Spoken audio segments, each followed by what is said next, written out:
Everything you know about civilization's beginning is wrong. It wasn't a slow, hesitant climb out of the mud. It simply appeared. Beneath the dust-choked plains of southern Iraq, where the Tigris and Euphrates rivers once carved the cradle of humanity, something truly unsettling awaits. For generations, we've been taught a clear story.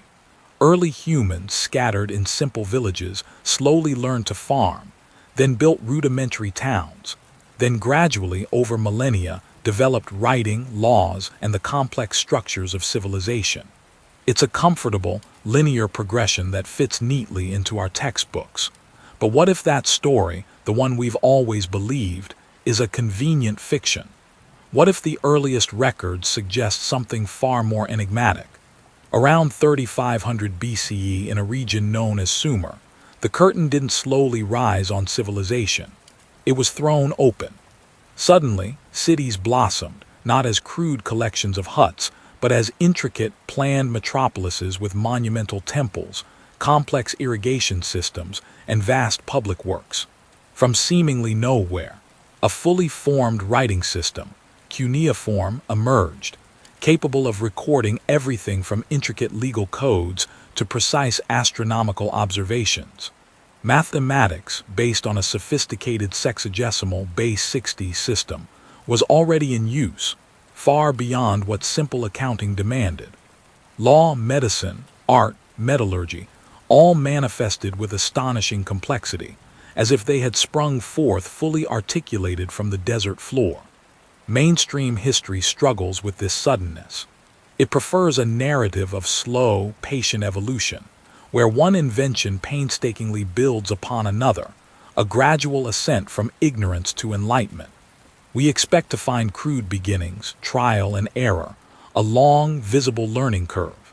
Yet in Sumer, that curve is conspicuously absent. There are no clear precursors, no extensive archaeological layers showing the slow development of these profound advancements. The earliest Sumerian records do not speak of tentative steps. They speak in the confident, measured tones of a people who already possessed a profound understanding of their world. It is as if a blueprint had been delivered, not discovered.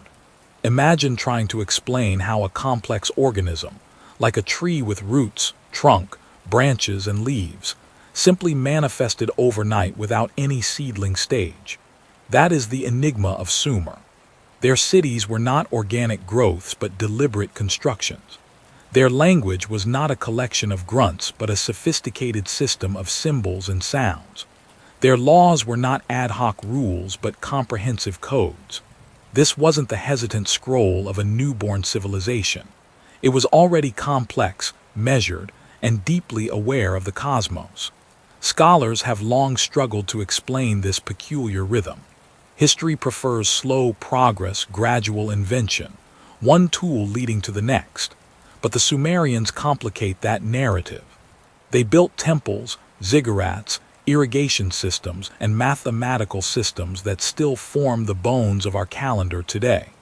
It was as if the curtain had suddenly lifted on a civilization that began in full bloom, then faded as mysteriously as it had appeared.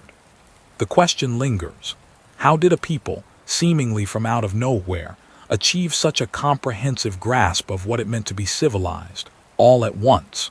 The archaeological record, rather than providing clarity, only deepens the mystery.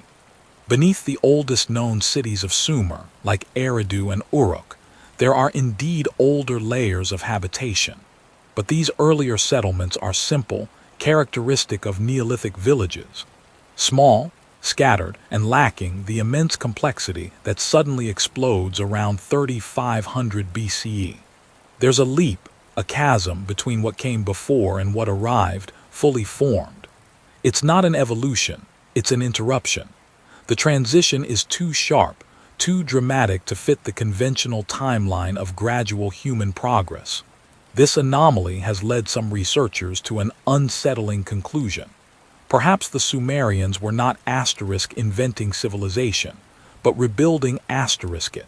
What if their sudden emergence wasn't a birth, but a restoration? What if the incredible knowledge they possessed was not a product of their own slow development, but an inheritance from something far older, something that had been lost and was now being remembered.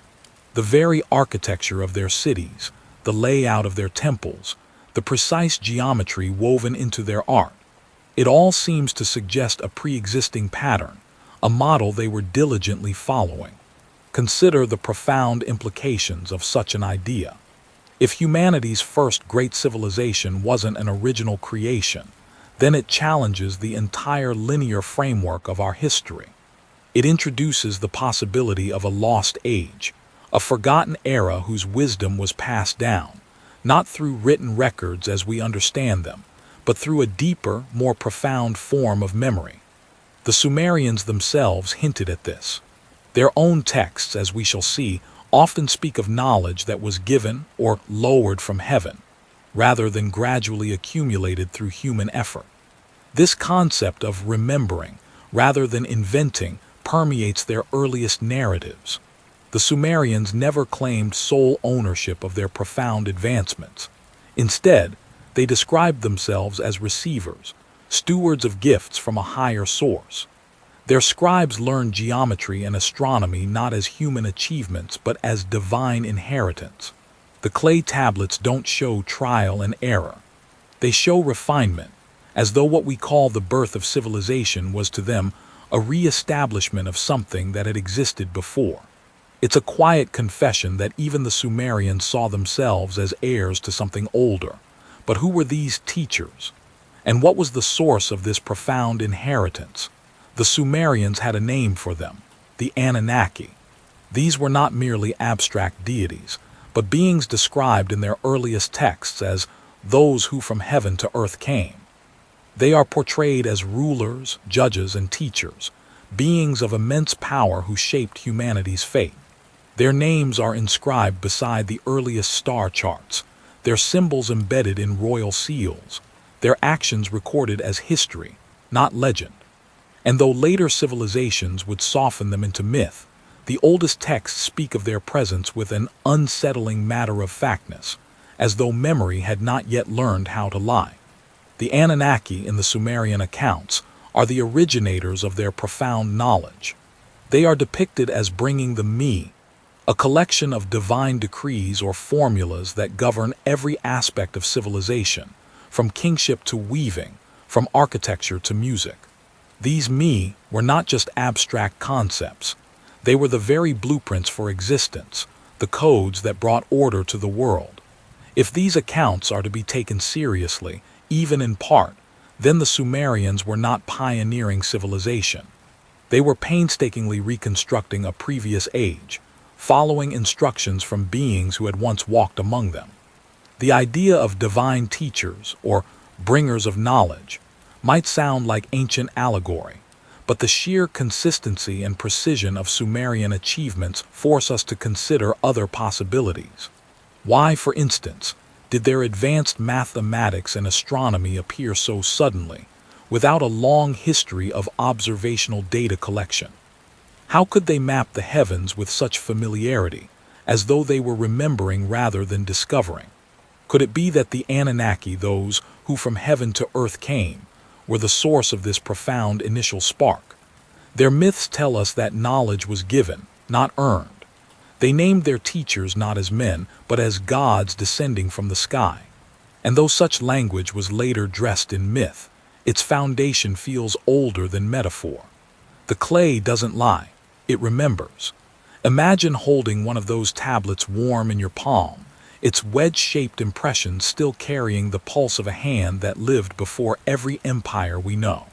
The writing system, cuneiform, was not merely an alphabet, but a geometry of meaning. Triangles, lines, and cuts, each arranged to hold both sound and symbol. Through these marks, they recorded medicine, trade, hymns, contracts, and even star movements. What if the Sumerians, in their rapid ascent to civilization, were merely enacting a pattern, following instructions from an earlier, unseen architect? What if the gods they spoke of were not spiritual entities, but simply intelligent beings whose understanding of the cosmos was far beyond anything humanity possessed at that moment in history? The earliest depictions of the Anunnaki often show them with strange accoutrements, winged figures, holding peculiar objects that resemble wrist devices or tools. These details, though often dismissed as symbolic, acquire a different resonance when paired with the extraordinary knowledge they supposedly imparted. This vision of Sumer as a rebuilding, rather than a beginning, casts a long shadow over our understanding of human history. It implies that humanity's story is not a continuous, unbroken line of progress, but perhaps a series of cycles, of rises and falls, of knowledge gained and then lost. If Sumer was already inheriting and remembering, then what came before? What kind of civilization existed before this sudden dawn? The questions linger, unsettling the bedrock of our accepted history. The very first chapter of civilization, the one we thought we understood, now appears to be a profound mystery, an echo from a time humanity has forgotten. They said kingship descended from heaven, not metaphorically, not symbolically, but as a statement of fact, a truth carved into the very memory of the world. That single line, trembling with an almost impossible weight, opens one of the strangest documents ever found in the dust of Sumer, the King List. It begins with names and cities, a chronicle of rulers tracing legitimacy back to a pre-Diluvian age. On the surface, it reads like any other ancient historical record. Lists of rulers, the years of their reigns, the cities they governed. But as the list continues, a profound anomaly emerges. The numbers become impossible. One king ruled for 36,000 years, another for 28,000, another for 43,200. In total, 8 rulers governed the world, they say, before a great flood swept over the land. Only after that deluge does the record shrink into something more recognizably human, with reigns measured in hundreds, then decades. Scholars have grappled for centuries to decode what these impossible numbers might mean. Mainstream interpretations often suggest they are symbolic, astronomical, or allegorical. Perhaps these immense durations represent lunar cycles, or the periods during which a divine authority was recognized, rather than the literal lifespan of a single ruler. It is a way to make sense of something that defies our understanding of time and biology. History prefers order, a logical progression from one reign to the next, with numbers that fit within the human lifespan. So these numbers are often dismissed as myth, poetic exaggeration from a time when the line between fact and fable was blurred. But something unsettling lingers in that explanation. These weren't idle stories or epic poems. The Sumerian king list was a bureaucratic record, painstakingly inscribed in the same precise hand that tallied grain, cataloged debts, and recorded temple offerings. The scribes who wrote these numbers were meticulous accountants, not poets inventing fables. To the Sumerians themselves, this list was memory, not myth, and that distinction haunts everything about it. Why would a culture so obsessed with precision, so detailed in its daily records, invent such fantastical figures for its earliest rulers, and then present them as historical fact? Could it be that these numbers preserve a different scale of life altogether, a forgotten epoch when existence itself was measured by different standards? Some researchers suggest these figures hint at celestial beings, or perhaps rulers of vast cosmic epochs, rather than mortal men. What if the Sumerians were not inventing, but faithfully transcribing a record from a time beyond our comprehension? A time when the boundaries of life, leadership, and even time itself were fundamentally different.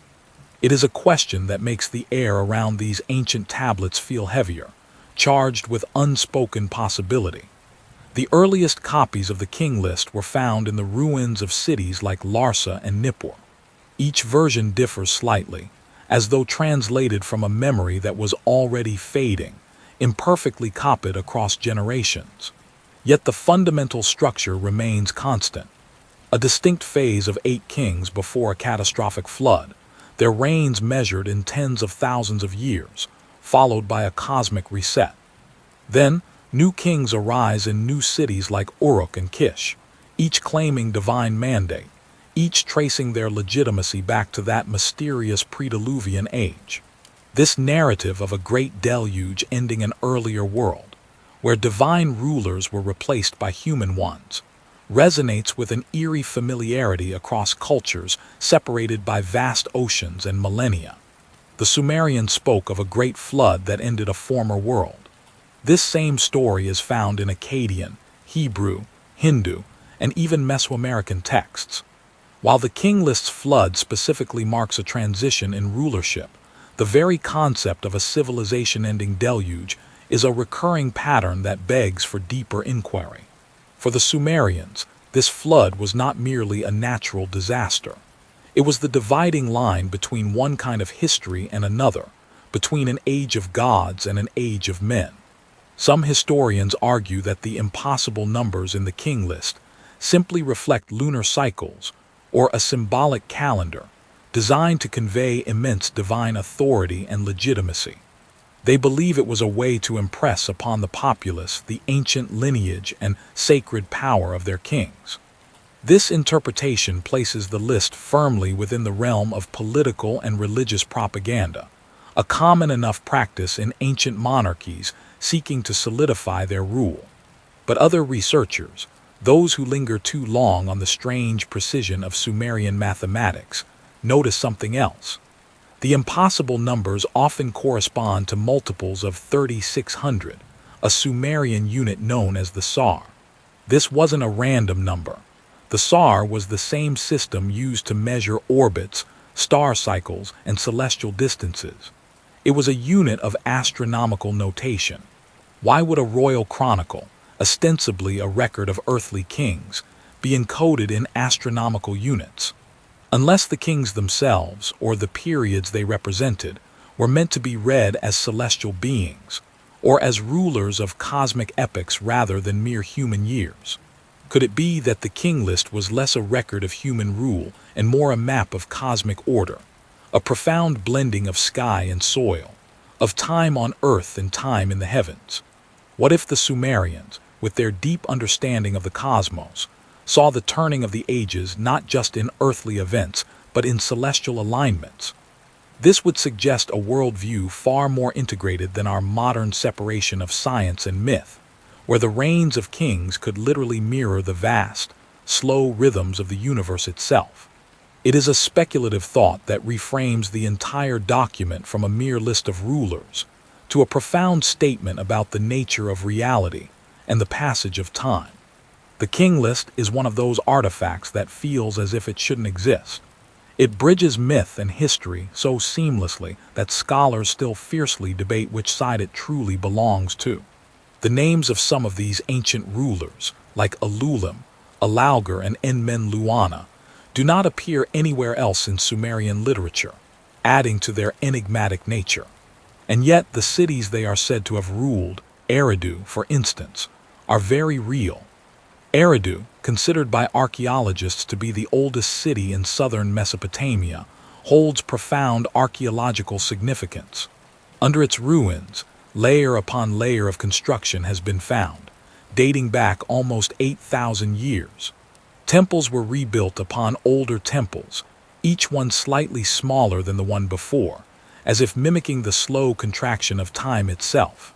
The Sumerians called Eridu the first city, and in their stories, it was founded by the god Enki, the keeper of knowledge, the one who shaped humanity from clay.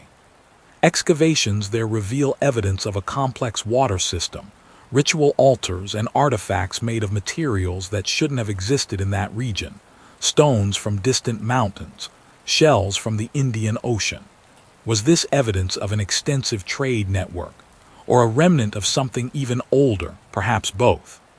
Then there is Uruk, another city mentioned early in the king list, whose archaeological discoveries further deepen the mystery.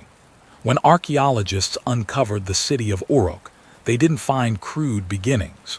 Instead, they found city walls stretching 6 miles, monumental temples aligned with celestial points, and evidence of advanced metallurgy. Buried beneath one ziggurat, they unearthed a library of over 40,000 clay tablets, a civilization that documented itself in extraordinary detail, yet left us with more questions than answers. The sophistication of these first cities challenges the idea of a slow, gradual emergence of civilization. It's as if the builders of Eridu and Uruk were working from a blueprint they already possessed, a memory of a design rather than a new invention. When the king list describes the flood that ended the reigns of the ancient kings, it uses language eerily similar to later, widely recognized flood narratives. Then the flood swept over, it reads, with a stark simplicity that offers no explanation, no divine judgment, just an event that resets time. Beneath ancient Ur, archaeologists in the 1920s uncovered a layer of clean, sterile silt nearly 2 meters thick. This was evidence of a massive flood that occurred around 2900 BCE, burying everything beneath it and effectively sealing one age beneath another. It is tempting to read this as proof, though proof is never what these stories truly offer. They offer suggestion, shadow, memory. In the quiet of a museum, standing before a kingless tablet, you might notice how deliberate each wedge mark is. There's no hesitation. Whoever wrote it believed in the precision of every number. And yet it feels as though the writer was transcribing something even older, something handed down through generations that no longer fully understood its origin, but knew it had to be preserved. The strangeness deepens when one realizes that nearly every ancient culture shares an echo of this same sequence. Divine rulers, catastrophic flood, new beginning. The Egyptian Turin Papyrus lists gods and demigods ruling before human pharaohs. The Hindu Puranas describe vast yugas, ages lasting tens of thousands of years, ending in flood and fire. The Mayan Chilem Balem speaks of earlier worlds destroyed by water and time. Always the same pattern. Rule from the sky, a fall into chaos, rebirth through flood. It's as though humanity remembers the rhythm but not the melody. The details change, the names shift, yet the structure remains, a half-remembered dream repeated across continents, suggesting a shared, profound event. But what if this narrative is not merely a shared myth, but a shared memory of a truly cataclysmic event, a genuine, cosmic reset that fundamentally altered human existence and historical perception? Some researchers, like Zechariah Sitchin, argued that the king list preserves a record of beings who weren't entirely human, those who came from the stars, taught humanity, and ruled until the flood removed them. His interpretations, though controversial and rejected by mainstream academia, found resonance because the questions these tablets raise refuse to die.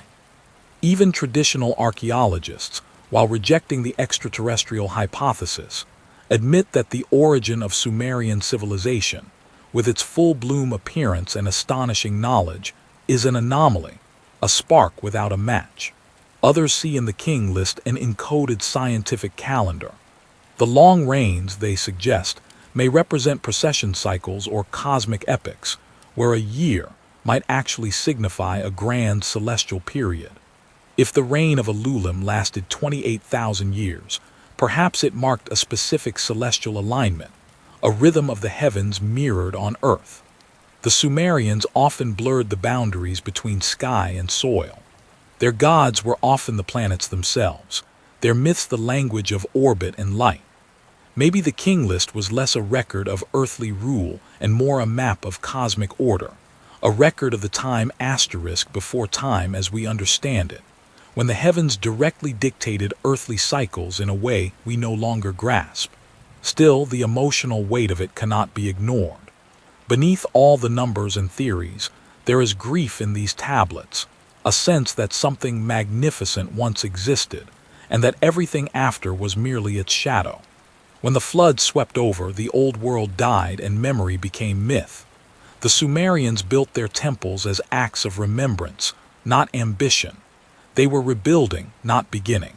You can almost hear that longing in their hymns, songs to gods who no longer answered, invocations to ancestors turned to dust.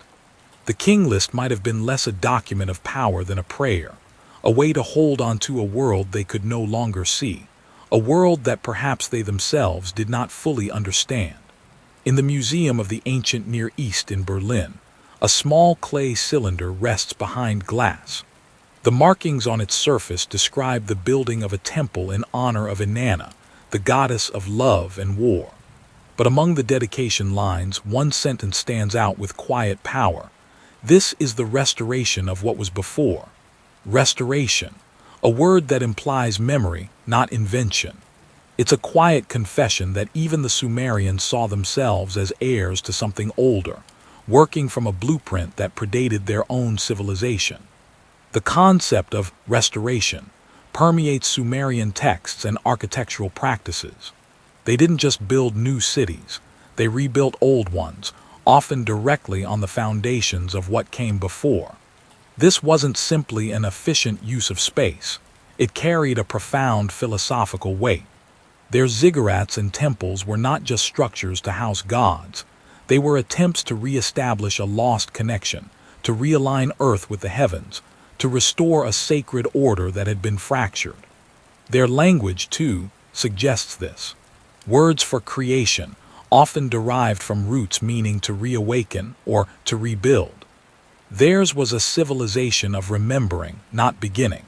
Sometimes, when you look closely at these artifacts, you notice fingerprints pressed into the wet clay before it dried. The print of a scribe who may have lived 6,000 years ago, a pulse frozen in mud. And if you trace that ridge with your eyes, you realize those hands might have written down the last surviving fragments of an age erased by flood, time, or perhaps intention. The silence between those lines feels heavy, as if something vast had been taken away. The same way a missing note can haunt an entire song. The same way a lost memory hovers at the edge of sleep. Maybe that's why these stories still whisper to us. They remind us that what we call history might only be the part that survived the burning. We think we are the beginning of understanding, but maybe we are the last chapter of remembrance. And as the desert wind passes over the ruins of Uruk, carrying grains of ancient dust into another millennium, you can almost hear the first line of our forgotten story, soft, unfinished, waiting to be heard again. If the Sumerians were not the first, if they were merely restoring what was before, then who are they remembering? What untold ages lie beneath the impossibly long reigns of their kings? And what knowledge was lost when the flood swept over, compelling a desperate act of restoration across millennia? The Sumerians, a people who named their kings and chronicled their deeds, yet also claimed their knowledge was a gift from beings who descended from the heavens. We've seen how their king list stretched human history beyond all known limits, hinting at a time when restoration was more fitting than invention. This thread of memory, this whisper of something older, leads us now to their most startling claim. A profound, almost impossible understanding of the cosmos itself. Imagine looking up at the night sky 5,000 years ago, not with crude curiosity, but with the eyes of a scientist. The Sumerians did precisely this. Their records reveal an astronomical knowledge so advanced, it defies our understanding of a nascent civilization. They charted the intricate cycles of Venus, for instance, with a precision that modern telescopes only confirmed millennia later. Their calculations for its synodic period, the time it takes to return to the same position relative to the Earth and Sun, show an error margin of less than a single day across 5,892 days. How could a people without optics, without centuries of accumulated, continuous observation, possess such exactitude? Mainstream archaeology often attributes this to diligent, long-term observation, a gradual accumulation of data passed down orally. But the sheer complexity, the astonishing accuracy, appears at the very beginning of their known history. There is no slow evolution here, no hesitant guesses. The knowledge seems complete. Could it be that they were not merely observing, but remembering? What if this was an inherited wisdom, a blueprint for the heavens passed down from a source we no longer recognize? Woven into every aspect of Sumerian life was their unique base 60 mathematical system. We see its echo in our own world every single day. 60 seconds in a minute, 60 minutes in an hour, 360 degrees in a circle. This wasn't arbitrary. This system, unlike our decimal base 10, is perfectly suited for astronomical calculations, for dividing celestial spheres and tracking planetary movements. Why would a civilization just emerging from the Stone Age develop such a sophisticated, cosmically aligned mathematical system? Scholars usually suggest it evolved for practical reasons, for trade or administration. Yet its inherent compatibility with celestial mechanics is undeniable. Could it be that this system wasn't developed on Earth, but designed to measure the heavens? What if it was a language of the cosmos itself, given to them, not invented? Some researchers believe it reflects a cosmic order, a fundamental pattern they were taught to perceive, a truth encoded in numbers.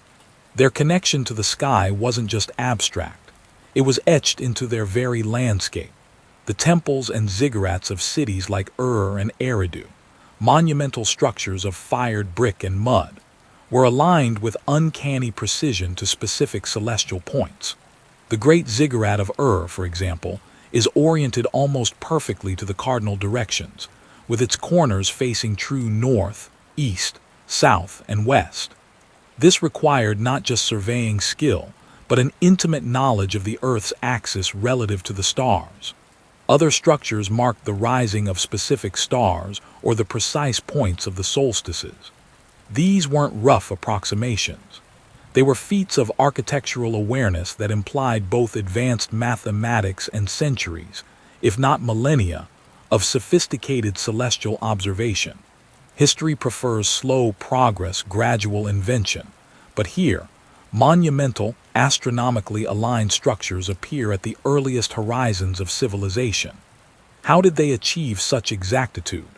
The conventional view is that these alignments reflect a deep religious reverence for the cosmos, gradually refined through practical engineering.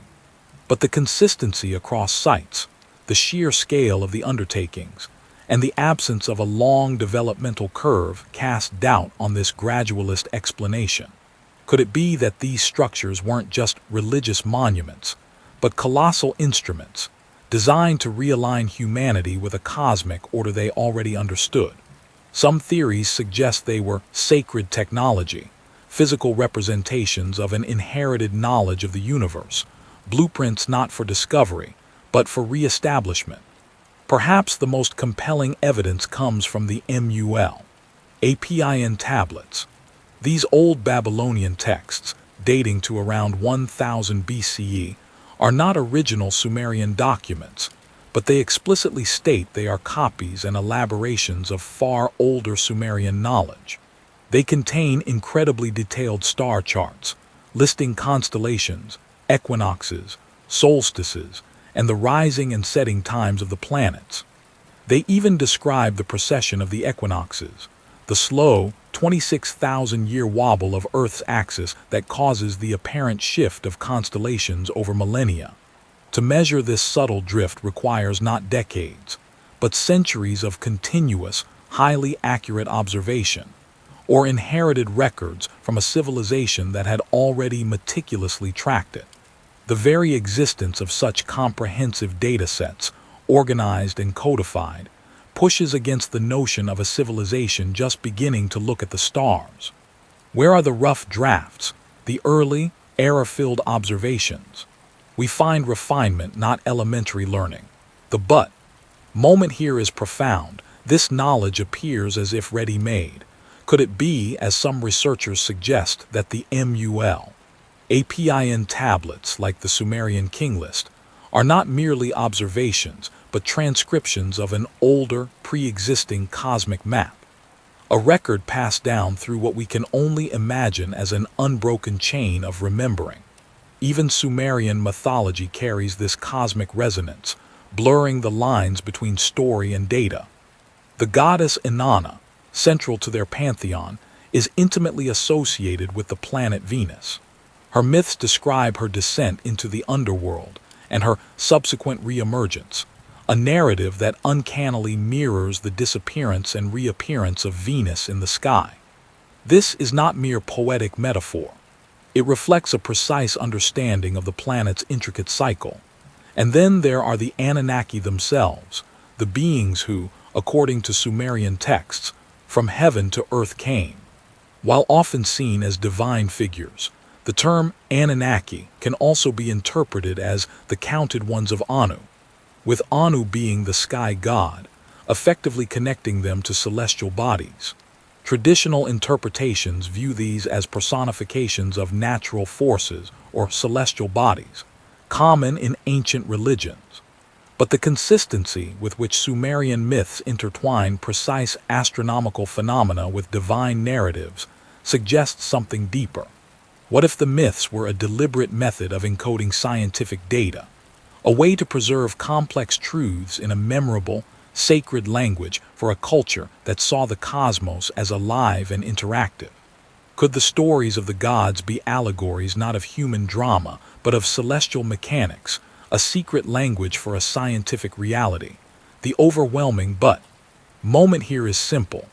All this astonishing knowledge, the precise Venus cycles, the understanding of precession, the base 60 math, the celestial alignments, the detailed star charts, appears not at the culmination of centuries of intellectual growth, but at the very dawn of Sumerian civilization.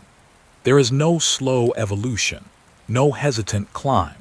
It is as if the curtain simply lifted on a people who already possessed a profound understanding of the universe. This challenges the very bedrock of linear historical progression, which expects societies to build knowledge incrementally. This anomaly has led to a range of speculative theories, each as intriguing as the last. Some researchers believe that the Sumerians inherited this wisdom from an even earlier, yet unknown source civilization, a people whose own knowledge was erased by some global catastrophe, leaving only fragments to be remembered and rebuilt by later cultures. What if their tablets of destiny, so often referred to in their myths, were not just spiritual decrees but literal cosmic maps, blueprints of celestial order passed down through generations? Could this inherited wisdom have come from a much older global source, fragments of which we might see in other ancient, yet pre-Sumerian sites? Consider the enigmatic structures of Göbekli Tepe in modern-day Turkey, built over 11,000 years ago, thousands of years before Sumer. Here, megalithic pillars carved with intricate animals and celestial symbols were arranged into geometric enclosures aligned with the stars. No cities, no writing, no known agriculture, yet a sophisticated understanding of astronomy and engineering. To the Sumerians, who emerged long after, such a site might have been described as a remnant from before the flood, a whisper of a vanished age. The Sumerians were not discovering the cosmos, they were remembering it. Their astronomy, their mathematics, their sacred architecture were not inventions, but reflections of an older blueprint, a grand design that they sought to re-establish on Earth. They saw the universe as a living manuscript, and their every act of measurement was an attempt to read its divine pages. But if they were remembering, what were they remembering? And from whom did this profound, fully formed cosmic knowledge ultimately descend? The silence of history echoes with that question, a puzzle written in the stars and carved in ancient clay. If the Sumerians mapped the heavens with such impossible precision, tracing the unseen paths of stars and planets from the very dawn of their civilization, what other blueprints did they possess? Their deepest stories, etched into clay, do not speak of humanity's slow ascent from caves, but of a sudden, almost deliberate creation. We tend to see ancient myths as simple fables, poetic attempts to explain the world around them. But what if these weren't just stories? What if they were memories of a process now lost, of origins far more complex than we allow ourselves to imagine? Look closely at the Atrahasis epic, a narrative older than the biblical Genesis. Here the gods themselves, tired of their endless toil, decide to fashion a new race. They gather in council, Enlil, the lord of the air, complains about the noise of lesser beings. Enki, the god of wisdom, offers a solution. Create a human to bear the god's burdens. This is the anomaly. Humanity not as an evolutionary product, but as a direct, engineered solution to a problem. The common view sees this as a metaphor. It describes the moment humanity left nomadic life for settled agriculture, serving the gods, nature, priests, kings through labor. But the details on the tablets are unsettlingly specific. They speak of a god sacrificed, his blood mixed with clay, his spirit divided among humankind. This mixture, this divine essence, is what animates the raw earth.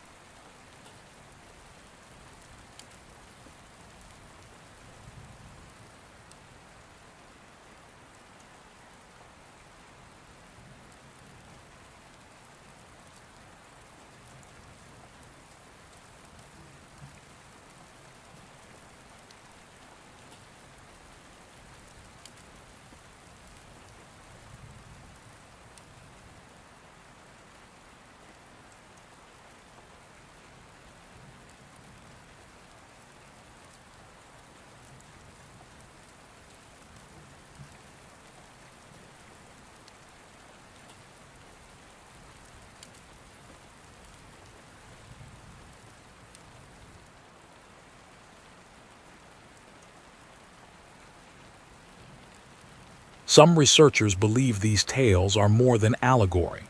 They point to the repeated emphasis on blood, essence, and life-bearing fluid across Mesopotamian texts. The Akkadian Zema Ilani, for instance, describes the genetic essence of the divine. Could it be that the Sumerians possessed an intuitive, perhaps even literal, understanding of biological manipulation? Could their concept of divine blood hint at a forgotten insight into what we now call DNA, the very code of life? What if these ancient scribes were recording a process of creation, an intervention, rather than merely imagining one?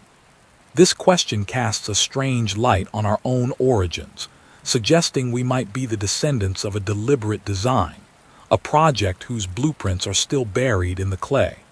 These blueprints, in the Sumerian understanding, were called the Me, not abstract ideas, but tangible, transferable principles that define civilization itself. Imagine tablets containing the fundamental codes for music, architecture, law, and even crafts. In the myth of Enki and Inanna, these Me are depicted as divine formulas. When Inanna steals them from Enki and brings them to her city, civilization itself awakens. The standard interpretation suggests these Me represent the foundational concepts of culture, the shared knowledge that allows a society to flourish. But the Sumerians wrote of them as almost physical objects, discrete units of knowledge that could be given, stolen, or passed down. But if they were merely concepts, why such precise imagery? The specificity of the Me, covering everything from kingship to weaving to ritual, hints at a systematic, almost technical framework. Could it be that the Me were not just metaphors for ideas, but literal blueprints or algorithms for a structured society, perhaps inherited from a source that had already mastered them? Some scholars speculate that these Me represent an ancient understanding of universal principles, a kind of master code for organizing reality. What if these Me were the surviving fragments of a highly advanced knowledge system, a foundational programming language for civilization itself? The idea suggests that Sumerian civilization wasn't an organic growth, but a careful, deliberate construction following a pre-existing plan. This concept of inherited blueprints extends beyond abstract principles and into surprisingly concrete evidence of advanced technology. Archaeologists digging in the deserts of Mesopotamia have uncovered artifacts that seem out of place, defying the conventional timeline of human development. We are taught that the Bronze Age began around 3000 BCE. Yet in the ruins of Tel Asmar and Kish, metallurgists have found traces of hardened bronze predating this period, metal that suggests an earlier, more sophisticated understanding of smelting and alloys. This is an anomaly, evidence of a technology appearing before its accepted historical debut. The traditional explanation is simply earlier, isolated innovations, but the consistency and quality of these early finds are difficult to reconcile with a haphazard, trial-and-error approach. Consider the precise drilling of hard stone, like diorite. In Iraq and Iran, cylindrical seals and other objects bear smooth, geometrically perfect drill holes. This same technique, with identical markings, appears on granite and basalt artifacts thousands of miles away in ancient Egypt. Such precision in incredibly hard materials, without visible tool marks or the crude fumbling expected of nascent craftsmanship, is puzzling. Mainstream archaeology often attributes these to skilled labor using abrasive pastes and simple hand tools, stretched over immense time. But some researchers question this. Could it be that these ancient artisans possessed methods or even tools that we have not yet rediscovered? What if these techniques were not invented locally, but were fragments of a shared, older technological inheritance? The notion challenges our linear view of progress, hinting at a lost era of craftsmanship, or even lost technology, predating the familiar empires. Sumerian texts also reveal an early, surprisingly systematic knowledge of chemistry and medicine. On tablets from Nippur, we find extensive lists of medicinal plants, categorized by function, reading like an early pharmacopoeia. One fragment details over 200 different plant remedies. Another describes complex mixtures of sulfur, copper, and oil, resembling primitive chemical compounds used in rituals of purification. This depth of categorized knowledge is an anomaly for such an early period, suggesting systematic study rather than random discovery. Mainstream history views this as empirical knowledge gained through generations of observation. But the sheer volume and organization of this information are striking. Even more intriguing are mentions of nigger, translated by some as shining liquid, which some theories controversially link to distilled mercury. Such a material and the process of distillation should not have been known in that age. While dismissed by many as misinterpretations or poetic license, these hints raise a question.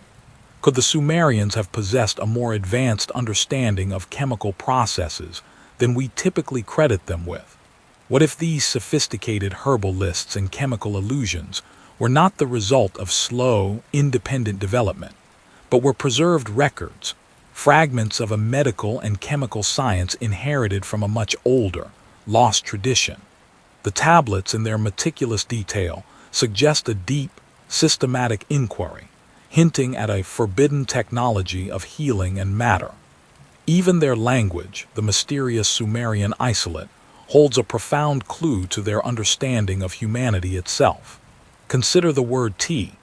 This single cuneiform sign has multiple meanings: life, rib, and to repair, or to make live. This linguistic ambiguity is more than a coincidence. It is a profound anomaly that resonates through their creation myths. In their stories, woman is made from the rib of the first man, a narrative echoed millennia later in Genesis. But if T also means to repair or restoration, then humanity itself is not merely a creation but a recreation, a fragment made whole again. Standard linguistic analysis would call this polysemy, the natural evolution of word meanings. But in the context of Sumerian myths, where gods repair the world after a great flood, and humanity is shaped from divine essence, the word gains a deeper, almost philosophical weight. Could the multiple meanings of T be an intentional encoding? A linguistic blueprint hinting at a Sumerian belief that life itself is a process of restoration, of remembering a prior, perhaps perfect, state. What if this ancient word reveals a fundamental Sumerian understanding that humanity carries within it the memory of a fall, a shattering, and a subsequent repair?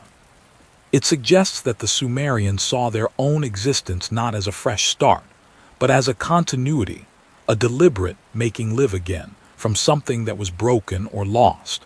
This linguistic artifact challenges the simple narrative of creation, proposing instead a cycle of decline and restoration, woven into the very fabric of their speech.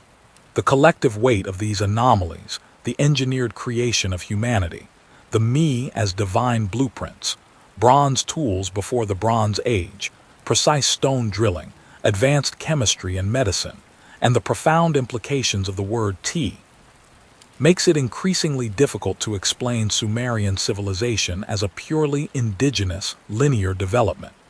These technologies and ideas seem out of place for their assigned historical period, appearing fully formed with little evidence of slow evolution.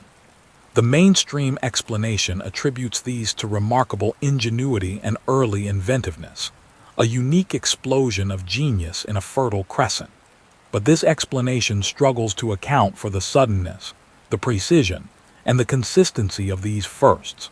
But what if these firsts were not inventions at all but acts of remembrance?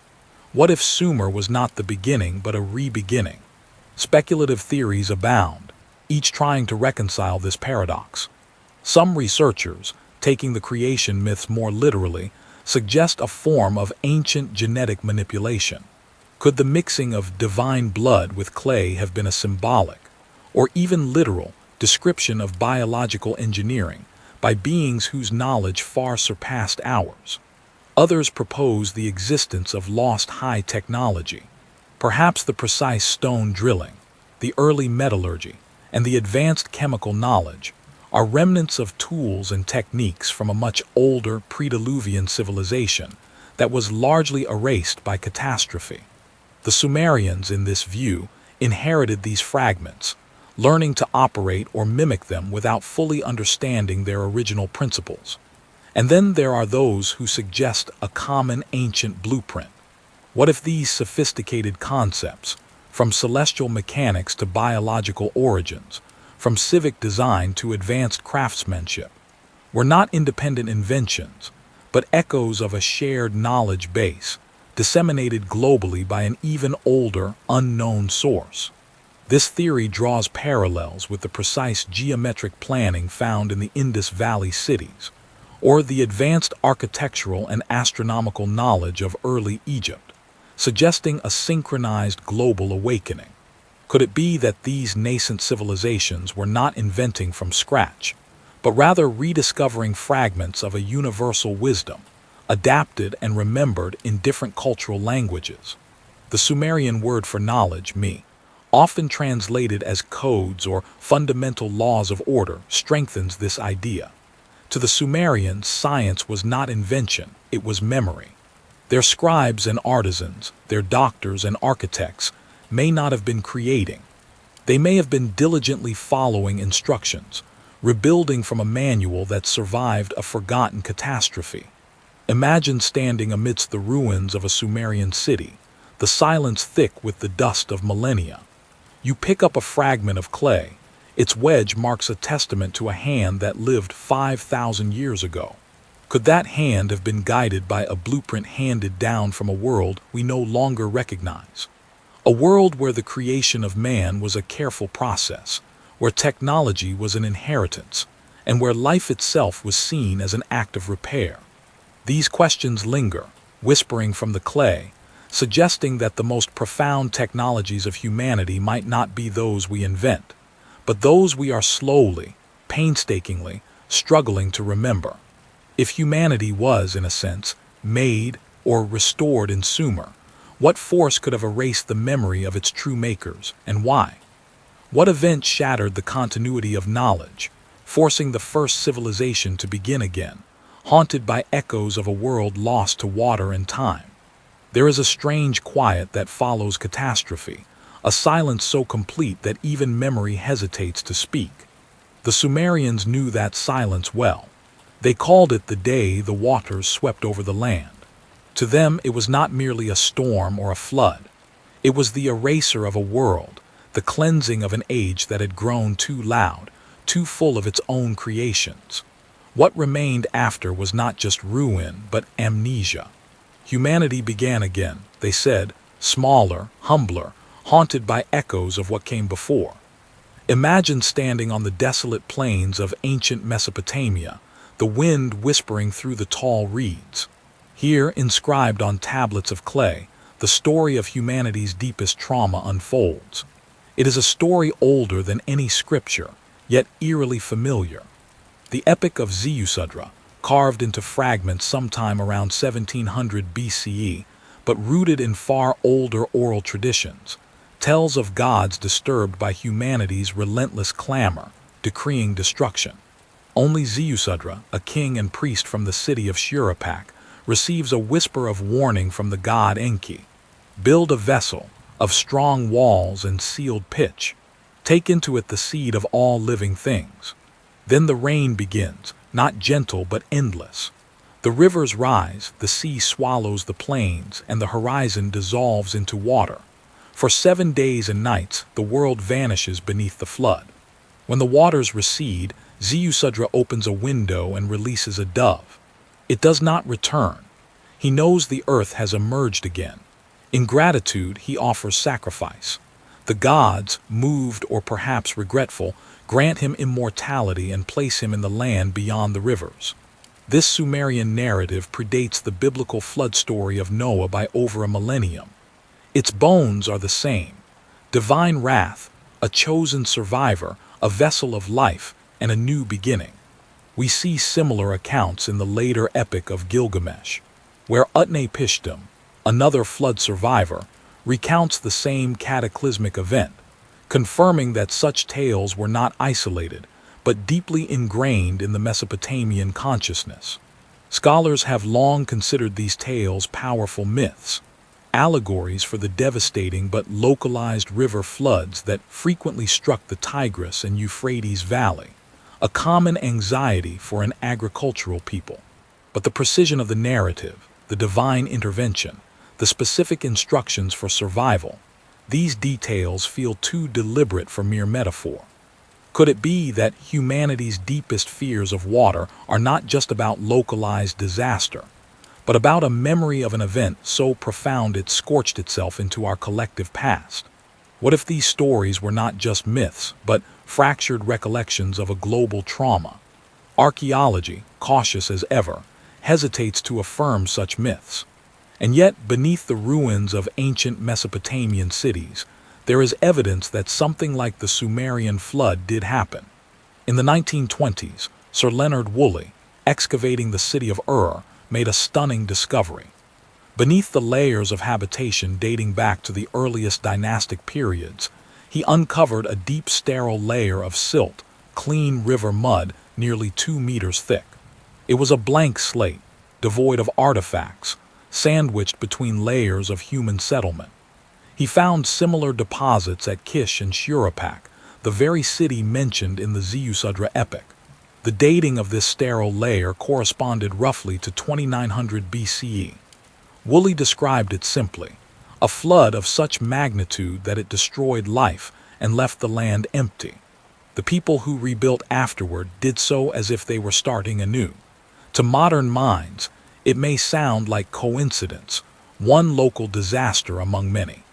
The Tigris and Euphrates are notorious for their unpredictable and destructive deluges. Some argue that these vast, albeit regional, floods were significant enough to inspire the enduring myths. But the sheer depth and sterility of the layer, consistent across multiple major Sumerian sites, implies more than a common, if severe, river flood. It implies an overwhelming asterisk erasure, a geological memory of a world washed clean. Could a truly devastating, widespread local flood have been so cataclysmic that it became the defining marker for the end of an age, so profound it was remembered as a universal cleansing? Or did these geological traces merely confirm an older, deeper trauma, a memory that long predated the specific event Woolley uncovered? The questions linger. Did one localized event truly inspire a global legend, or did it merely provide a familiar canvas for the retelling of an older, much larger catastrophe? The unsettling consistency of these flood narratives expands far beyond the Fertile Crescent. In every corner of the ancient world, the same pattern persists. Myths of great waters, survivors in boats, the rebirth of humankind. From India's Manu, who builds a boat by divine instruction and saves all living creatures, to the Greek Deucalion and Pyrrha, survivors of a flood sent by Zeus, who then repopulate the earth, and to the Aztec Coxcox, the sole survivor who lands on a mountain after a great deluge. Even indigenous traditions across the Americas, Africa, and Oceania carry their own unique versions of a world-ending flood. The story repeats like a scar in the collective mind, often with striking parallels. A divine warning, a chosen family, the preservation of animal life, and the subsequent re-establishment of humanity. Mainstream historical explanations suggest that these are convergent cultural evolutions, reflecting universal fears of natural disasters, or the scattering of early human populations carrying similar, primal anxieties. But the narrative structure and specific motifs are too similar to be entirely coincidental. The global depth of this memory, the near-universal account of a singular, cataclysmic event that reset civilization, implies a shared, traumatic source asterisk. Could it be that humanity, scattered across continents, shares an indelible memory of an event so vast and destructive that it imprinted itself on the species as a whole, a profound and universal scar on human consciousness?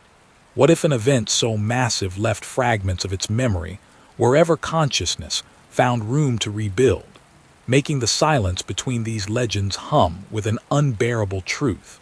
The Sumerians, in particular, described the flood not merely as disaster, but as transition. It was the decisive dividing line between the pre-Diluvian kings, those mysterious rulers of the Sumerian king list whose reigns stretched for tens of thousands of years, and the mortal rulers who came after, whose reigns were measured in hundreds, then decades. The flood abruptly ended an impossibly ancient era, resetting the cosmic clock. Before the flood, the king list speaks of kingship descending from heaven, ruling from cities like Eridu for durations beyond human possibility. Afterward, kingship descended again from heaven, but the scale had shrunk, becoming recognizably human. Mainstream interpretation often frames the pre-Diluvian reigns as symbolic or allegorical, a literary device to bestow divine legitimacy upon later kings by linking them to a mythic past. The flood narrative, then, would serve as a convenient literary device to explain the transition from this mythic age to a more historical one. But the Sumerian king list itself, which we explored earlier, treats these two eras with the same sober, almost bureaucratic tone, implying both were considered real stages of history. There is no shift in literary style to suggest a sudden transition from fact to fable. To the Sumerians, the impossible numbers and the post-flood reigns were both part of the same historical record, a continuous chronicle. Could it be that the flood was a physical event that literally wiped out a prior, different order of existence, necessitating a complete reset of the human condition itself?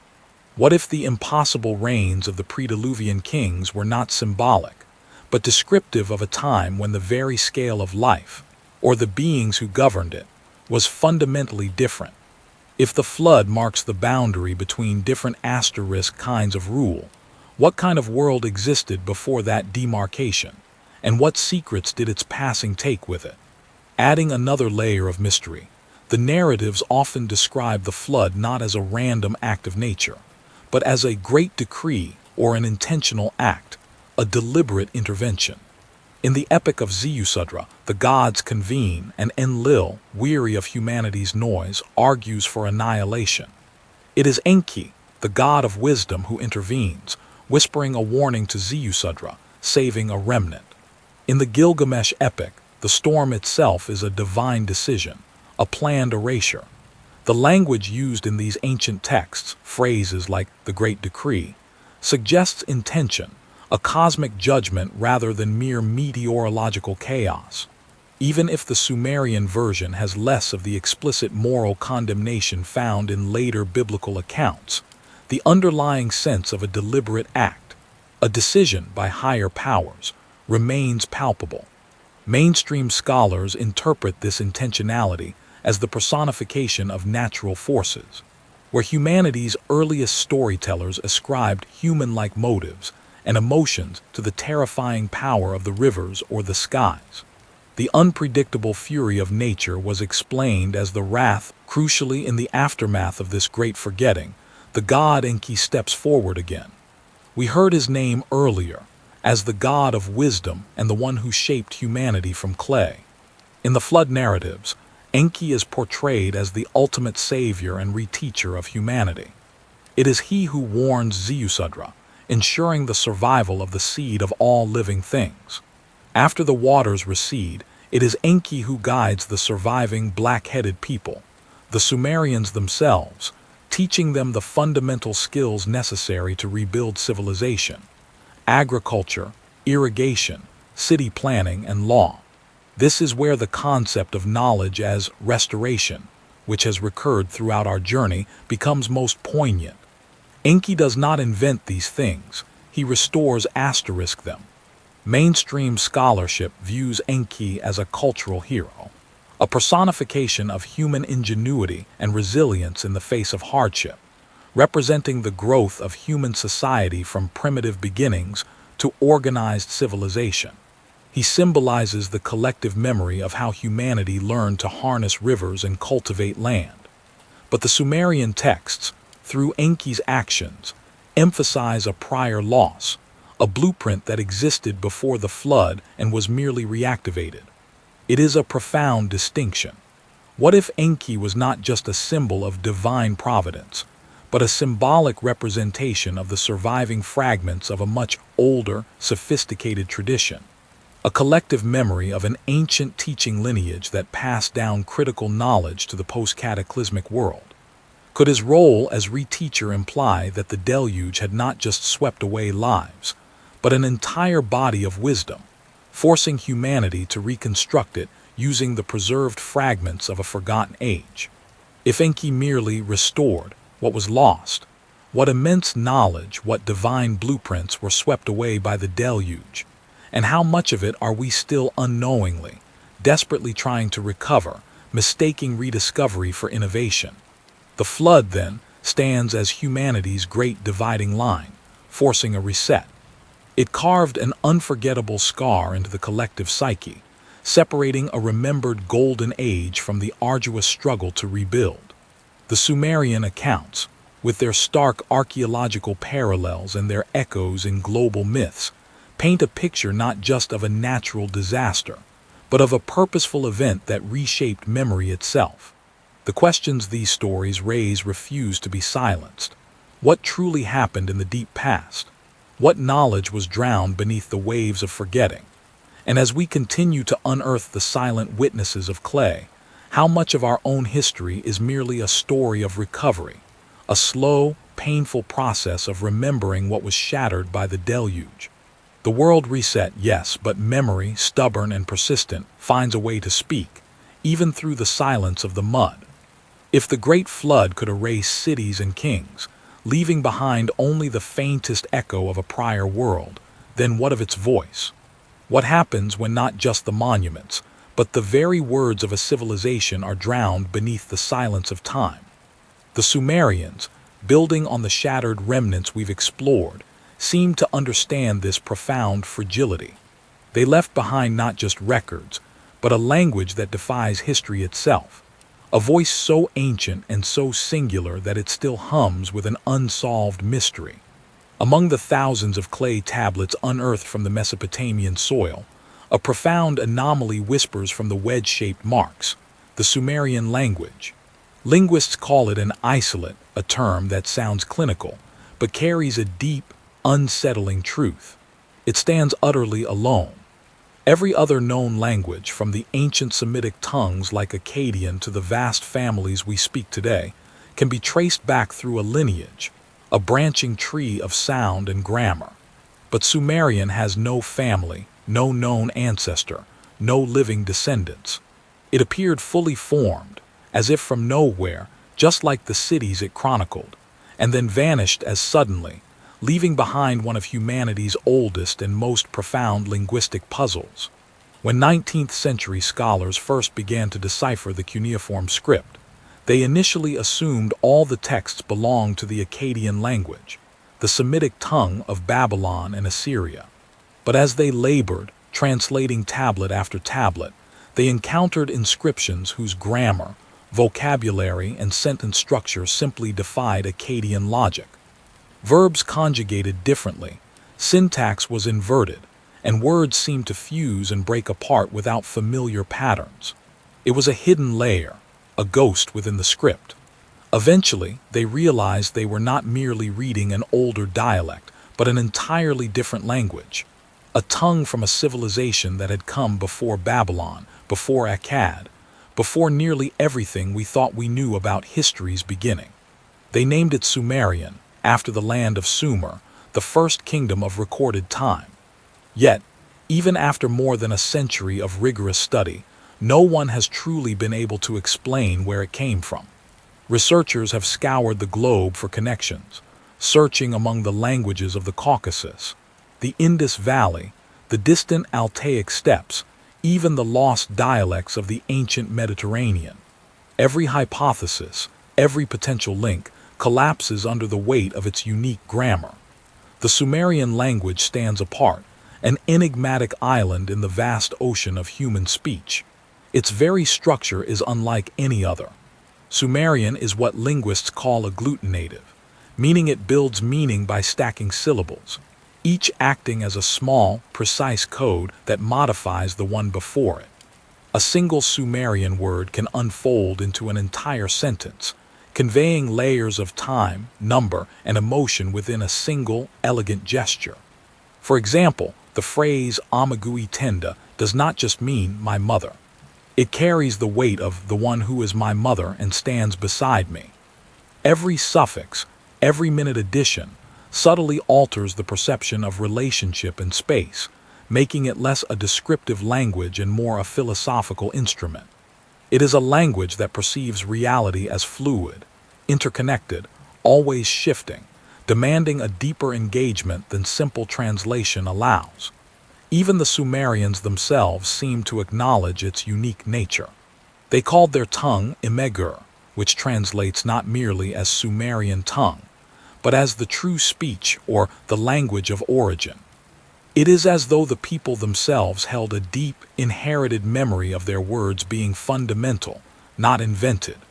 They understood the profound power of language, particularly written language.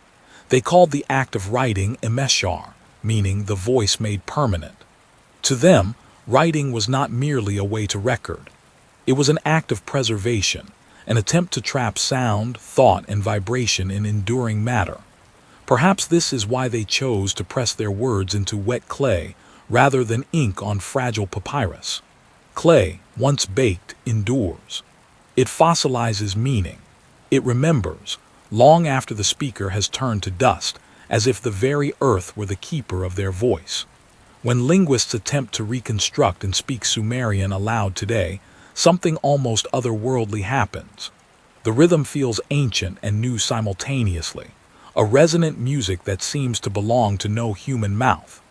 Some scholars suggest its intricate, nonlinear structure mirrors the patterns of Sumerian thought itself, cyclical, relational, interconnected. The same qualities we find in their art, their astronomy, and their architecture. Symmetry, repetition, reflection. Everything in their world seemed connected through a singular, underlying pattern, and their language was its most direct expression. But here is the profound moment, the central puzzle that resists simple explanation. How could such an advanced and unique linguistic system appear so suddenly? There is no archaeological evidence of its slow evolution from simpler forms. We find no Proto-Sumerian inscriptions, no hesitant experiments leading up to cuneiform. The earliest tablets, dating from around 3300 BCE, already display a standardized script, remarkably consistent across cities separated by hundreds of miles. This kind of uniformity, this immediate sophistication, does not speak of invention. It screams of transmission. Someone taught them how to write. Someone gave them this language already fully formed. The Sumerians themselves provided an answer, albeit one often dismissed by modern scholarship. They credited their writing and knowledge to Nisaba, the goddess of wisdom, scribes, and learning. She is consistently depicted in their art holding a stylus and a tablet, the very tools of knowledge. Yet, her name also carries another profound meaning: the one who counts the stars. This dual role of Nisaba, keeper of written language and measurer of the cosmos, suggests a deeper understanding. For the Sumerians, writing was not merely communication. It was a sacred technology, a way of inscribing cosmic order into human form. Each cuneiform sign was not just a symbol for a sound or idea. It was a key, a fundamental component of the universe's underlying structure.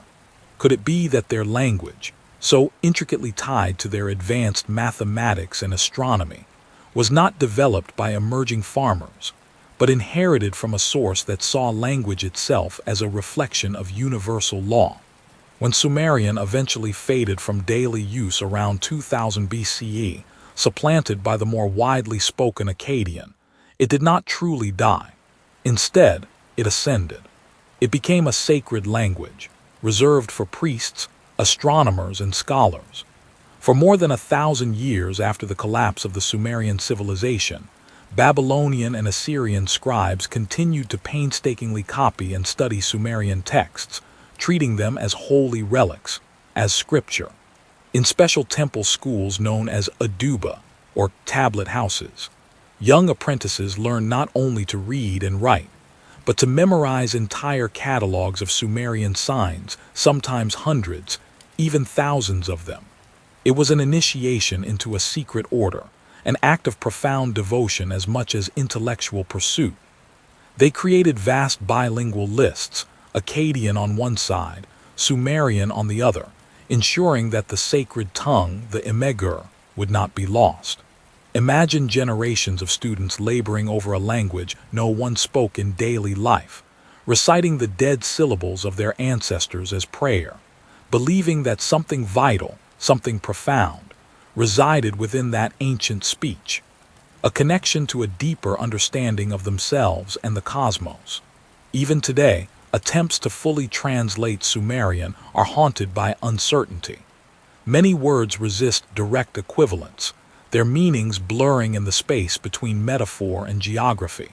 The same cuneiform sign, for instance, could mean mountain, foreign land, or divine abode depending on its context. This blurring of distinctions hints that for the Sumerians, the physical world and the heavenly realms were not separate domains, but intrinsically linked.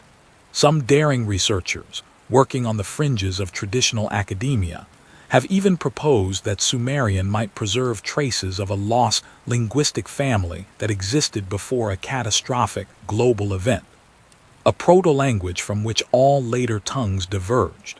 If this were true, then the biblical story of Babel, the myth of one unified language shattered into many, might not be pure allegory, but a distant, fragmented memory of an actual historical event. Could Sumerian be the dream language of humanity, a surviving shard of our first articulation, our first self-awareness, that quietly defies the logic of linear history? Or was it a code, designed to survive when others perished? Perhaps the world once spoke in a single voice, and Sumerian is its last, most resonant echo. When one listens to reconstructed readings of Sumerian poetry, something stirs in the subconscious. The vowels roll like deep waters, the consonants strike like stone on metal. The hymns to Inanna and Enki sound less like songs and more like invocations, almost mathematical incantations, designed to align the human spirit with the cosmic pulse. The word spoken is the world made, one inscription reads.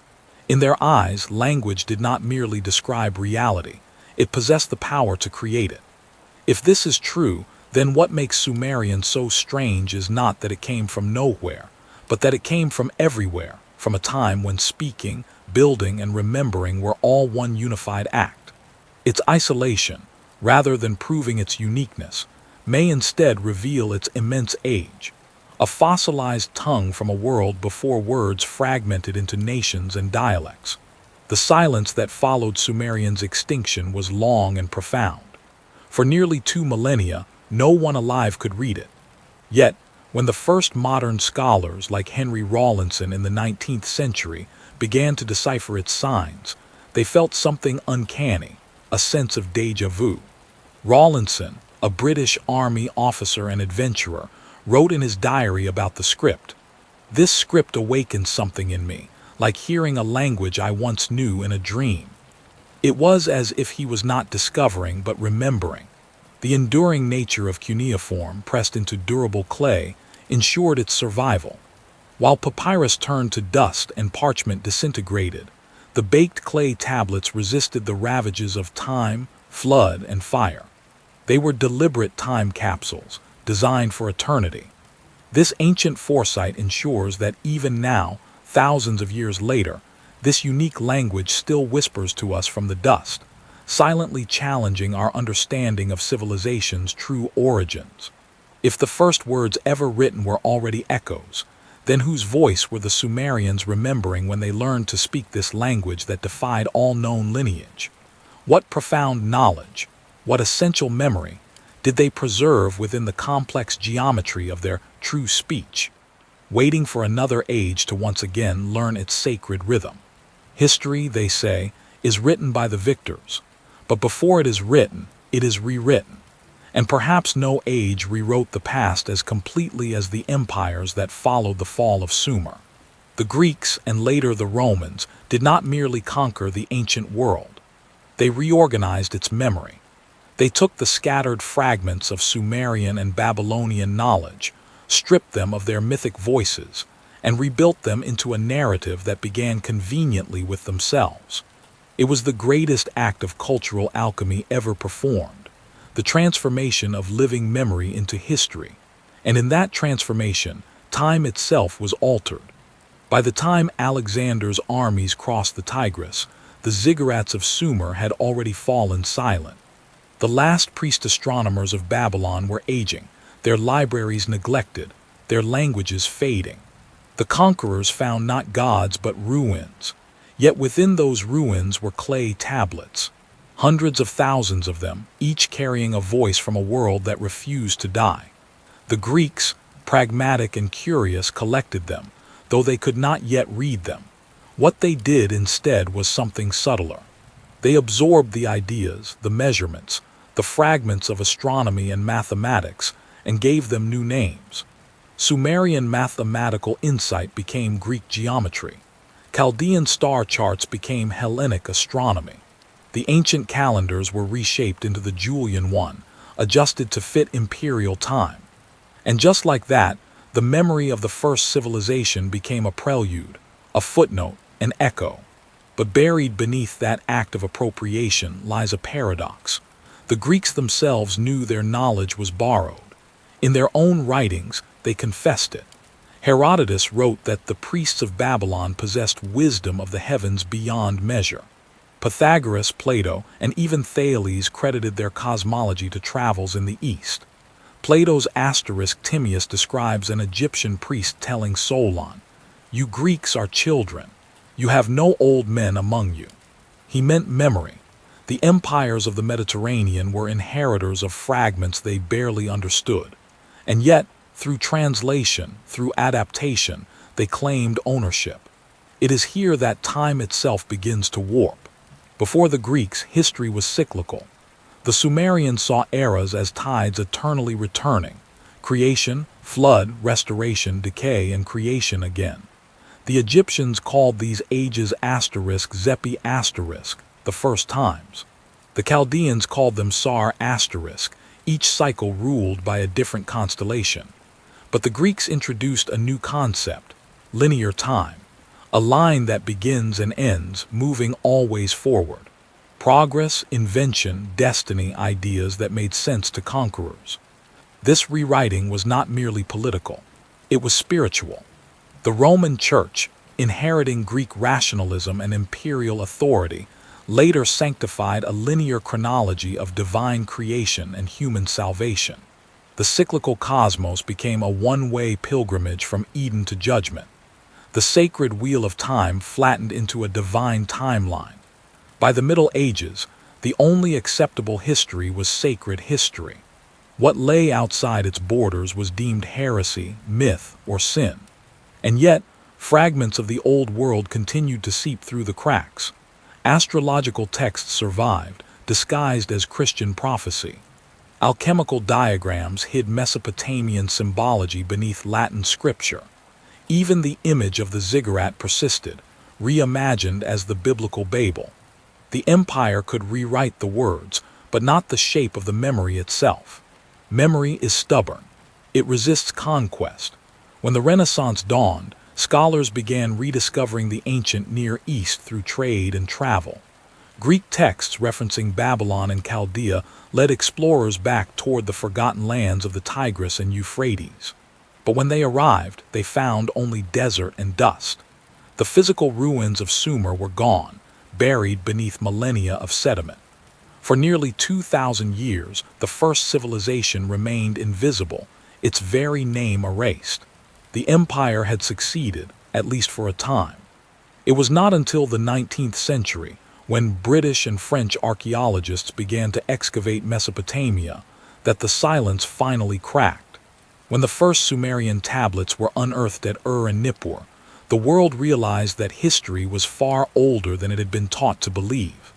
Humanity's timeline extended backward, not by centuries, but by thousands of years. The so-called cradle of civilization shifted east, and the empire's chronology began to tremble. But even then, the rewriting continued, only now in subtler form. Modern history absorbed Sumer the same way the Greeks had. As precursor, not equal, the Sumerians became proto-scientists, early engineers, primitive astronomers. Their gods were mythologized, their mathematics demystified. The old world view, a cosmos alive with consciousness, was again filtered through the rational lens of progress. The empire's logic of linearity remained intact. We inherited not the Sumerian sense of eternal return, but the conqueror's timeline of advancement. Perhaps this is the true legacy of conquest. Not the destruction of civilizations, but the rearrangement of their memory. The empires that rose after Sumer learned to control not only land and people, but time itself. They mastered chronology as a tool of power.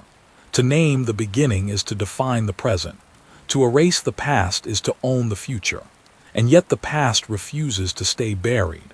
The Sumerian king list, with its impossible reign stretching tens of thousands of years, mocks our sense of chronology. Their myths of cyclical floods challenge our straight lines. Their language, still only half deciphered, resists final translation, as if guarding secrets too old for our linear minds. Every empire eventually becomes a layer in someone else's archaeology. The Greeks, the Romans, the Church, the modern world. We all participate in the same cycle of rewriting. Perhaps we're no different from the scribes of Babylon, copying old tablets, changing a few lines to make them fit our time. Civilization, like clay, can be reshaped, but never beyond recognition. The fingerprints remain. If one looks closely at the ruins of any empire, the same pattern appears. Order built upon erasure, light cast upon selective shadows. And beneath those layers, faint but persistent, the memory of Sumer endures. It waits in the wedge marks of cuneiform, in the myths that survive translation, in the buried rhythm of our calendars and clocks. The empire may have rewritten time, but time in its own quiet way rewrites empires. And perhaps that is the ultimate irony. The conquerors who declared themselves the beginning are now relics in museums, while the Sumerian clay, the very medium they dismissed as primitive, still endures. The tablets outlasted marble, gold, and parchment. They still whisper through the dust, "We were here first." If every empire must rewrite time to rule it, then who, in the end, will rewrite ours? The story of Sumer should have ended with the dust. Yet somehow, across 5 millennia, it found its way back into the light. Translated, digitized, rendered in glowing pixels on screens that flicker like oil lamps in the dark. Clay and code, two forms of permanence born from opposite ends of history. And as the world of machines learns to read the marks of ancient hands, it becomes difficult not to wonder whether the tablets were always meant to return, whether their geometry of wedges was itself an early form of programming, an echo of logic rediscovered in another age. When the first cuneiform tablets were unearthed in the 1800s, they appeared inert, mere curiosities of archaeology. But as scholars began to decipher them, the strangeness grew. The Sumerians wrote in data, not just stories. Inventories, algorithms of trade, astronomical tables, and even if-then conditionals were inscribed in clay. One tablet from Nippur reads like an early computer program. If the star of Jupiter rises in the east, then the harvest shall be great. Others record geometric series, square roots, and number systems so advanced that they would not be fully understood until modern mathematics rediscovered them. The clay was memory. The stylus was instruction. It is no exaggeration to say that every modern archive, every database, every algorithm is a direct descendant of the Sumerian tablet. The act of pressing meaning into a medium that endures beyond its maker began there. Yet what they preserved was not merely information, but intention. Their symbols were designed to last through disaster. Fire would not destroy them. Water would only harden them. Perhaps they had already seen what happens when the world floods and memory drowns. Perhaps they wanted to ensure that next time something, anything, would survive. In the cold light of museums, those tablets appear ancient. But when their contents are transcribed into digital text, they read with startling modernity. Lists of professions, wages, contracts, codes of ethics, equations, maps of the stars. The Sumerians lived in systems, networks of exchange and observation. And when one looks at them closely, the lines between their world and ours begin to blur. The ziggurat becomes a server farm. The scribe's stylus becomes a keyboard. The same impulse drives both. The desire to record, to calculate, to build meaning from pattern. But there is a deeper resonance, one that hums beneath the surface of all technology. In Sumerian mythology, creation itself was described as inscription. The god Enki carved the laws of existence onto the tablets of destiny. These tablets determined the fates of men, the movements of stars, even the rise and fall of kings. Whoever possessed them could rewrite reality. The myth may sound remote, but its logic is familiar.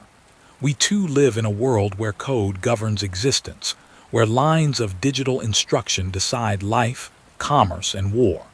Our machines are the new tablets of destiny, our programmers the modern scribes. The medium has changed, but the principle remains. Those who control the code shape the world. It is tempting to believe that progress separates us from the ancients. But what if it only circles back? The wedge-shaped marks of cuneiform, repeated across thousands of years, may be the earliest expression of binary logic. On or off, presence or absence, impression or void. Each mark was an encoded decision, a unit of meaning stored within a grid. The tablets are not relics of the primitive past. They are prototypes of the digital mind. In 2021, scientists used machine learning to translate damaged Sumerian tablets. Algorithms filled in missing signs, predicting what ancient scribes might have written. The program achieved remarkable accuracy. For the first time in history, machines began reading the words of the world's first writers. It was as though the clay had been waiting for a language it could speak again. A feedback loop across 5,000 years. Humans teaching machines to read what humans once wrote by hand in the dawn of civilization. The continuity feels almost supernatural, as if the Sumerians had anticipated the age when their marks would again become living code. But perhaps that continuity is more than coincidence. The Sumerians believed that knowledge moves in cycles. What is lost in one era is rediscovered in another. The flood erases and the scribes rebuild. If that pattern still holds, then our digital awakening is not the beginning of something new, but the return of something old. The re-emergence of an ancient intelligence that once spoke through clay and now speaks through circuits. In one of the oldest surviving hymns, the poet addresses Nisaba, goddess of writing and calculation. Lady of the counting house, keeper of the tablet, the numbers of the stars are your servants. To her, the act of computation was divine, not mechanical. The same could be said of us, though we no longer admit it. Every search query, every dataset, every machine translation is a ritual of invocation, a plea to the algorithms that now hold our collective memory. The priests of data, like the priests of Enki, whisper to their servers in languages few understand. We may call it progress, but the rhythm feels familiar. It is worth remembering that the Sumerians never separated writing from sacredness. To them, words were living forces able to bind or liberate. Even the dead could be reached through inscription. Some tablets were buried with the departed, messages for the underworld. Others were sealed in temple walls, addressed to distant generations. To the one who finds this, one inscription reads, "Know that we too sought the truth of heaven." That message, pressed into clay 5,000 years ago, might as well have been written for us. The machines that surround us today hum with the same longing. To preserve, to predict, to extend consciousness beyond its mortal frame. We think of artificial intelligence as a new creation. But perhaps it is an echo, the technological counterpart of the divine scribes who once wrote humanity into existence. The gods of Sumer shaped man from clay. We shape our intelligences from silicon. Both acts share the same impulse, to make something that remembers when we are gone. And yet there is danger in memory without understanding. The priests of Babylon warned that the tablets of destiny must never fall into unworthy hands. Once Enki himself lost control of them and chaos followed. Rivers reversed, the heavens dimmed. It took all the gods to restore the order of creation. In our age, we too hold tablets of destiny, the codes that regulate life, knowledge, and power. But do we still remember the reverence those first scribes carried? Or have we mistaken the act of recording for the act of wisdom itself? Perhaps this is what the Sumerian story has always tried to tell us, that knowledge is not progress without memory, and that every technology, no matter how advanced, must answer to the silence from which it came. The clay tablets survived 5,000 years because they were humble, because their creators understood impermanence. They wrote not to dominate, but to endure. The machines we build now are louder, faster, more brilliant, but perhaps less wise. For in their speed they forget the slowness of the stylus, the weight of wet clay, the patience of hands that wrote for eternity. We have learned to preserve everything except the quiet. And in that quiet, perhaps the old gods still wait. If the first tablets could survive the flood of water, can our new ones survive the flood of information? And what will they remember of us when the next world begins again? History is a fragile thing, and yet it endures in the most unexpected places. In the grooves of stone, in the rhythm of myth, in the faint tremor of a name whispered through time. Civilizations rise and collapse. Empires rewrite the story. Yet some memories refuse to die. They drift beneath the surface, dormant, but alive, waiting for the world to remember again. The story of Sumer is one such memory, a pulse that continues to beat beneath the skin of our modern world. Quiet but insistent, like the echo of something that never truly left. When the first Sumerian tablets were translated, they were treated as curiosities, their theology dismissed, their kings reduced to myth. But over time, a pattern began to emerge, a sense that these fragments were not simply ancient texts, but the opening chapters of the human mind. The Sumerians were not a lost civilization. They were the memory of civilization itself. Everything that came after, law, astronomy, architecture, language, measurement, was already contained within their clay. We have merely been rewriting their story in new alphabets. Even now, their traces linger in the most ordinary corners of life. Every time a clock divides an hour into 60 minutes, the base 60 of Sumer ticks onward. Every map of the stars still follows the constellations they charted. The zodiac, the calendar, the geometry of the circle. These are not Greek inventions but Sumerian inheritances. We live by their mathematics, dream in their cosmology, and speak through metaphors they first inscribed. The clay may have hardened, but the memory moves.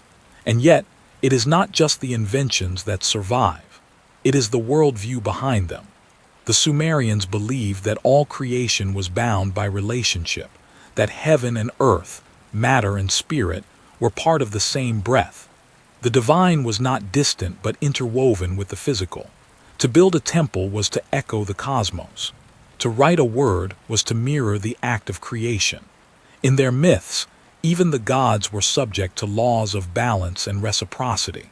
They did not rule as tyrants but participated in a living order. That idea, though buried beneath millennia of theology and empire, has never truly vanished. It resurfaces whenever humanity rediscovers the unity of science and spirit. Whenever we sense that knowledge without reverence is incomplete. There is something haunting about the way the Sumerians saw time. They did not measure it as a straight line moving from past to future. They felt it as a cycle of remembrance and renewal. The flood was not an ending but a turning. The loss of knowledge was never permanent. Every age, they believed, would rediscover the wisdom of the one before. Perhaps that is why the Sumerian legacy keeps returning, through archaeology, through language, through myth, refusing to remain buried. The cycle turns again. In the 21st century, the ancient words of Sumer are once more being read, not by priests or scribes, but by digital archivists and algorithms. Thousands of clay tablets have been scanned, decoded, and stored in virtual libraries that circle the Earth in orbiting satellites. The same human impulse that once pressed styluses into wet clay now encodes data into light. We are, in a strange sense, continuing their work. The tablets have become servers. The gods of the Abzu, the deep, have become the networks that pulse beneath our oceans. The old metaphors have found new machines. But something of the Sumerian spirit still lingers in our technological faith. Like them, we build archives to outlast us. Like them, we write in hope of surviving the flood. Hours no longer of water but of data and forgetting. Every digital message, every line of code, every photograph preserved on invisible clouds is a modern cuneiform, a mark against oblivion. And perhaps deep down we share the same fear. That one day silence will return, and only the language of the machines will remember us. In their time, the Sumerians feared that their gods would withdraw, that the connection between heaven and earth would fade. Today we fear the opposite, that our own creations will outlive us, and that what we have made will speak a language we no longer understand. Yet both fears spring from the same source, the awareness that memory has a life of its own. Once written, it cannot be unmade. The words outlast the writer. The record outlives the soul. Somewhere, perhaps, that is what the Sumerians intended. Their myths end not with triumph, but with continuity, with the sense that even when the gods depart, their traces remain in the dust, in the rivers, in the eyes of those who still look upward. The gods have gone, one late Babylonian scribe wrote, but their breath still moves in the air. That breath is memory itself, unseen, unceasing. Archaeologists continue to uncover new tablets every year. Some hold contracts, others hymns, others fragments of stories that seem eerily modern. One tablet speaks of a man who loses his purpose in a world of excess. Another of a woman who defies divine decree to speak her truth. Their emotions are ours. Their longing is ours. The more we translate, the more the distance collapses. We realize that 5,000 years are not a gulf, but a circle returning to its beginning. There are nights when the desert still reveals its secrets. After storms, the wind shifts the sand, and a fragment of clay surfaces. Another piece of the story rejoining the light. To touch such a fragment is to touch both the beginning and the end of history. Its markings, once a code of empire, now resemble the patterns of microchips and circuits. The resemblance feels accidental, yet something within it whispers otherwise. Perhaps the universe repeats its designs, sculpting the same logic in clay and in silicon, in hands and in algorithms. The Sumerian